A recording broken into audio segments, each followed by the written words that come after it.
새날이 밝았습니다. 우리 삶에 새 일을 행하실 주님을 기대하며 말씀 앞으로 잠잠히 나아가겠습니다. 오늘 우리가 함께 읽고 묵상할 말씀은 빌립보서 1장 1절에서 11절입니다. 그리스도 예수의 종 바울과 디모데는 그리스도 예수 안에서 빌립보에 사는 모든 성도와 또한 감독들과 집사들에게 편지하노니, 하나님 우리 아버지와 주 예수 그리스도로부터 은혜와 평강이 너희에게 있을지어다. 내가 너희를 생각할 때마다 나의 하나님께 감사하며 간구할 때마다 너희 무리를 위하여 기쁨으로 항상 간구함은 너희가 첫날부터 이제까지 복음을 위한 일에 참여하고 있기 때문이라. 너희 안에서 착한 일을 시작하신 이가 그리스도 예수의 날까지 이루실 줄을 우리는 확신하노라.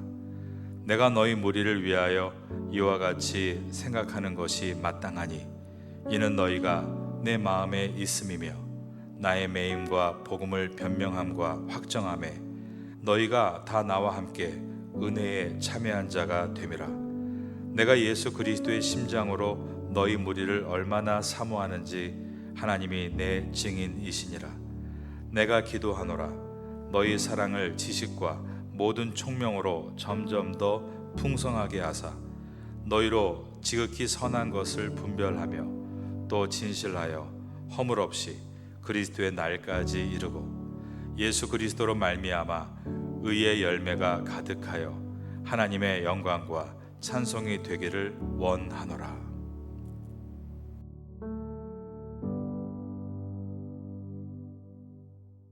오늘부터 빌립보서 강해를 11일 동안 함께 하려고 합니다. 빌립보는 동마게도냐 평화에 위치해 있습니다. 항구 도시이고 에게해로 가는 입구에 위치해 있기 때문에 교역상 매우 중요하고 전략적으로도 군사 요충지로서 중요한 곳이었습니다. 빌립보 지역에 양질의 금속이 출토되었기 때문에 그 중요성은 한층 더 높아지고 있었습니다. 여러분 모두가 그리스의 알렉산더 대왕을 아실 겁니다. 그 알렉산더 대왕의 아버지 이름이 마케도니아의 왕 빌립 2세입니다. 빌립보의 원래 도시의 이름은 작은 우물이라는 뜻의 크레니데스였습니다. 그런데 주전 358년 마게도니아 왕 빌립 2세가 이 크레니데스를 점령하고 도시를 재건하면서 자기 이름을 붙여서 빌립보라고 붙이게 됩니다. 그 후 주전 168년부터 로마의 수중에 들어가게 됐습니다. 옥타비아누스가 다수의 로마 퇴역 군인들을 이주시켜서 이 빌립보는 오늘날 이곳 파타야와 같이 퇴역 군인들이 많이 사는 그러한 해변 도시가 되었습니다. 로마 세계에 매우 짙은 행정 체계와 로마 시스템이 모두 적용되는 그야말로 작은 로마와 같은 도시가 빌립보였습니다. 이처럼 역사적으로 문화적으로 여러 충돌이 있는 곳이고 종교적으로 혼합주의가 매우 강했던 곳이 빌립보였습니다. 다신교 숭배가 강했던 곳입니다. 이러한 빌립보 도시에 어떻게 교회가 시작이 되었는가, 이 내용이 신약성경 사도행전 역사서이죠. 16장에 자세하게 기록이 되어 있는 것입니다. 이 시간 한번 우리가 사도행전 16장을 열어서 어떻게 빌립보 교회가 시작이 되었는지를 살펴보도록 하겠습니다. 6절부터 보겠습니다. 성령이 아시아에서 말씀을 전하지 못하게 하시거늘 그들이 부르기아와 갈라디아 땅으로 다녀가 무시아 앞에 이르러 비두니아로 가고자 애쓰되 예수의 영이 허락하지 아니하시는지라.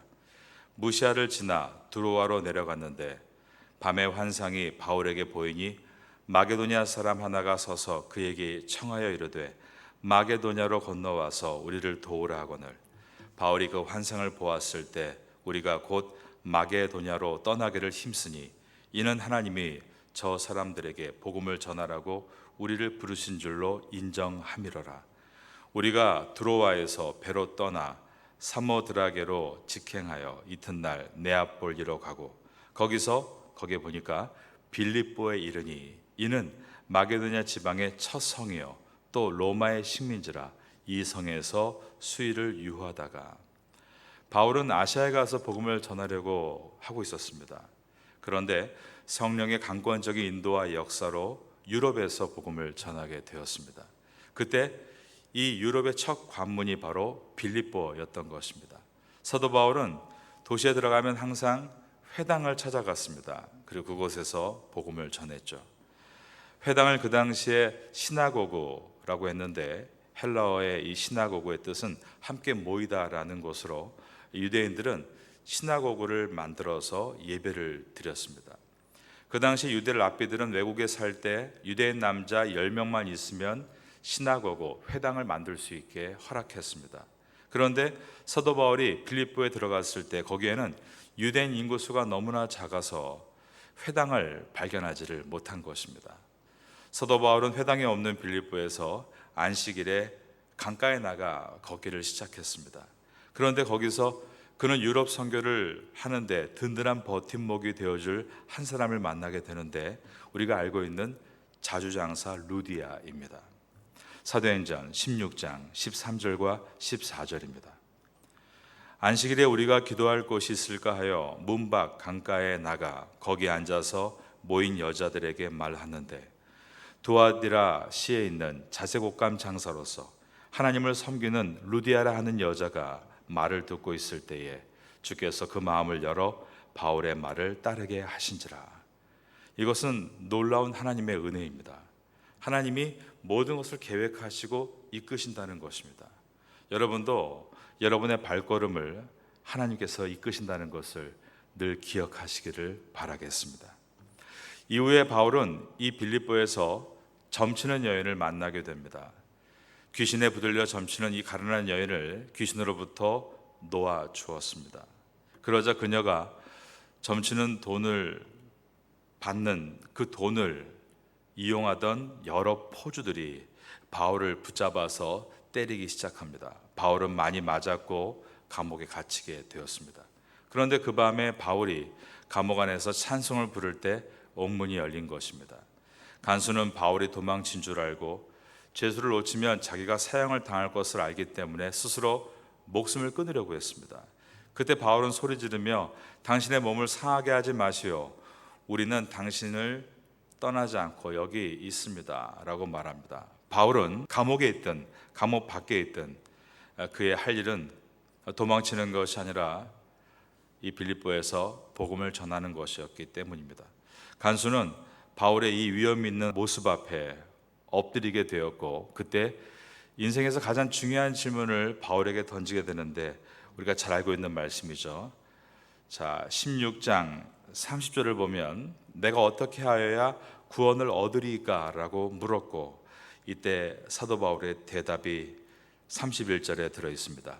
이르되 주 예수를 믿으라. 그리하면 너와 내 집이 구원을 받으리라. 그래서 이 간수의 가족은 주 예수 그리스도를 구주로 영접하고 세례를 받게 됩니다. 여러분, 메맞는 고통 속에서 하나님은 어떤 계획이 있으셨습니다. 그러므로 우리의 인생 가운데도 고통이 있을 때 그 고통 안에 하나님의 계획이 있다는 것을 볼 수 있어야 합니다. 바울처럼 그 고통 속에서 하나님을 찬양드리고, 찬양은 무엇인가요? 그분을 신뢰하는 것이죠.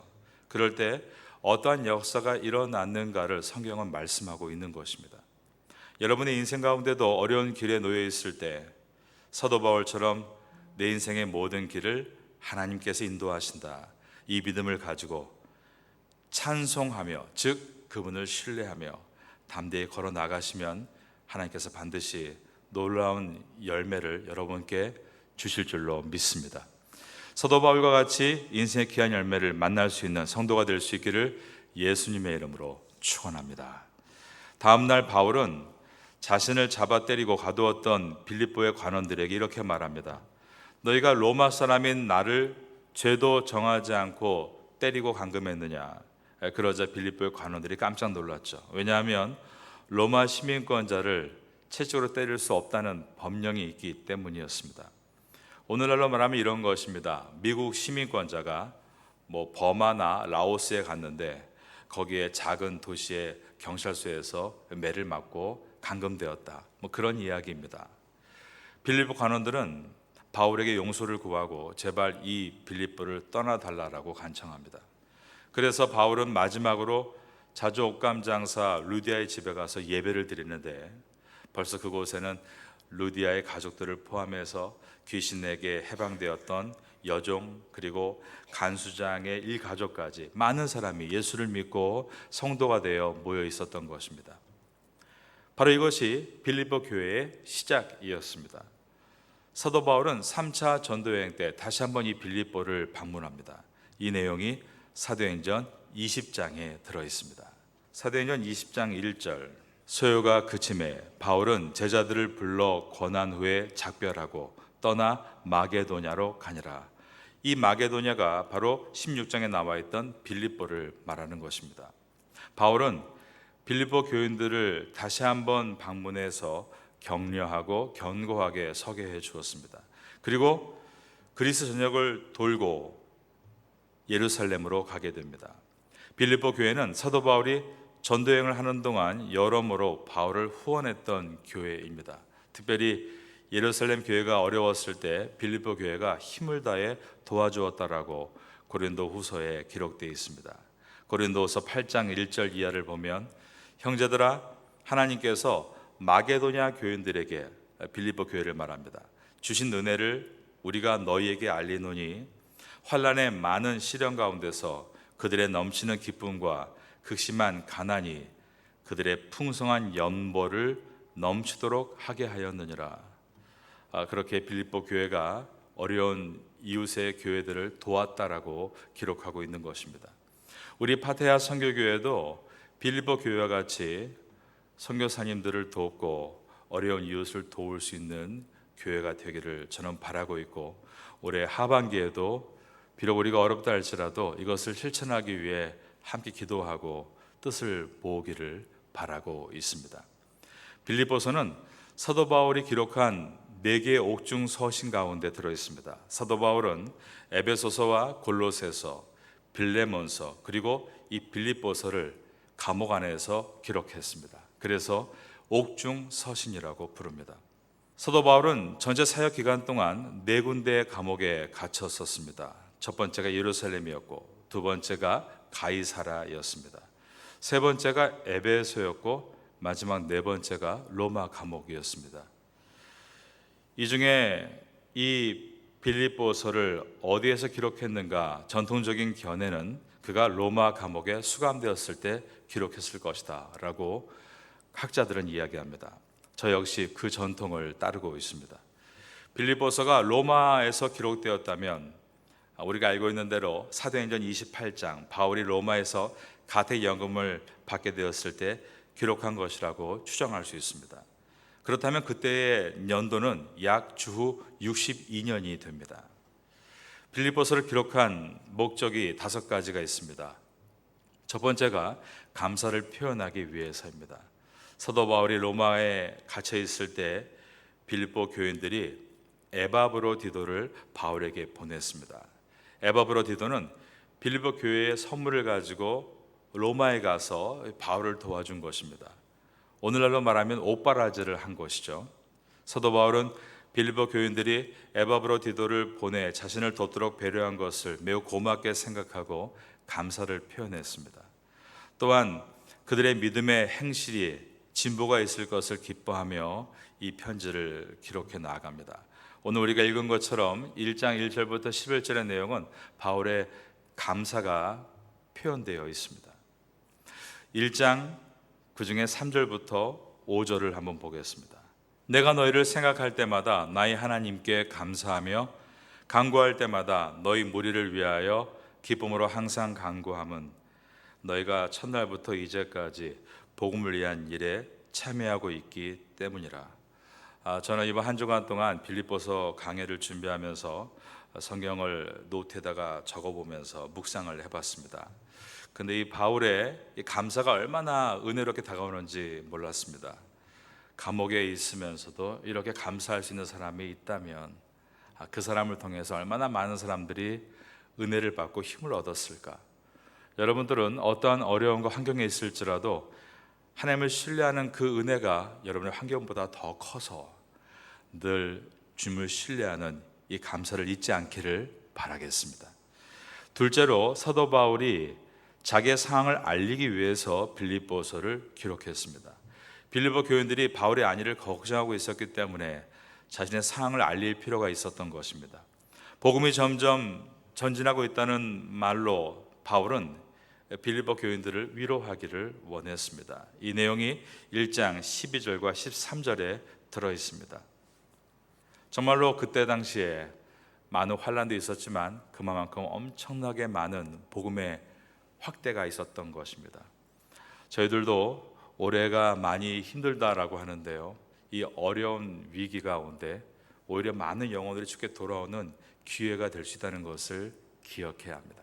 우리 주변에 많은 사람들이 어려움이 있을 때 그때야 비로소 영혼의 눈꺼풀이 열리게 되고 내 안에 있는 가장 중요한 본질이 무엇인가를 돌아볼 수 있는 기회가 될 수 있기 때문입니다. 세 번째, 에바브로디도를 돌려보내는 이유를 설명하기 위해서 빌립보서를 기록했습니다. 에바브로디도를 다시 바울이 돌려보낼 때 그 이유를 설명해야 했던 것입니다. 에바브로디도는 로마에서 바울을 섬기다가 죽을 고비에 이를 정도로 큰 병이 들었습니다. 하나님의 은혜로 회복됐지만 그가 병들었다는 소식을 듣고 근심한 빌립보 교인들을 위해서 사도 바울은 그를 다시 돌려보내면서 그는 그의 할 바를 다 했습니다. 정중하게 설명하는 부분이 빌립보서 2장 25절에서 28절입니다. 이처럼 바울은 굉장히 저돌적인 사람이지만 동시에 굉장히 섬세한 사람이었습니다. 성도들에게 상을 잘 설명하고 이해시키기 위해 노력했다는 것입니다. 여러분, 우리가 어떤 일을 하면서요, 담대하고 과감한 것 너무 중요하죠. 바울처럼 말입니다. 그러나 또한 우리가 한 사람 한 사람을 배려할 수 있는 섬세함도 중요합니다. 바울처럼 말입니다. 사람을 대할 때 그 한 사람에게 미소를 띄워주고 그 한 사람에게 안부를 묻고 그러한 세세하고 디테일한 것도 매우 중요하다라는 것입니다. 잘 설명해 줄 때 서로 화합할 수 있고 하나 될 수 있는 그런 귀한 리더가 될 수 있는 것입니다. 네 번째, 교회의 하나됨을 강조하기 위해서입니다. 빌립보서 4장 2절에 보면 내가 유오디아를 권하고 순두개를 권하노니 주 안에서 같은 마음을 품으라 라고 되어 있습니다. 유오디아와 순두개는 아마도 그 당시에 교회 내에 있는 영향력이 있는 직분자들이었을 것입니다. 둘 다 여성의 이름입니다. 오늘날로 말한다면 두 명의 권사였다라고 말할 수 있습니다. 그런데 두 사람의 갈등이 감옥에 있는 바울에게 들릴 정도로 교회를 어렵게 만들고 있었다라는 것입니다. 바울은 이 두 사람에게 주 안에서 같은 마음을 품으라라고 권면합니다. 여러분, 우리가 일을 크게 하는 것도 중요하지만 더 중요한 것을 이제 빌립보서에서 배우게 될 텐데 그것은 서로 화합하고 하나 되는 것이 더 중요함을 우리가 배우게 될 것입니다. 저 역시 이것을 깊이 생각하고 있습니다. 여러분, 일을 앞서서 크게 하는 것이 중요하지만 더 중요한 것은 서로 화합하고 하나 되는 것입니다.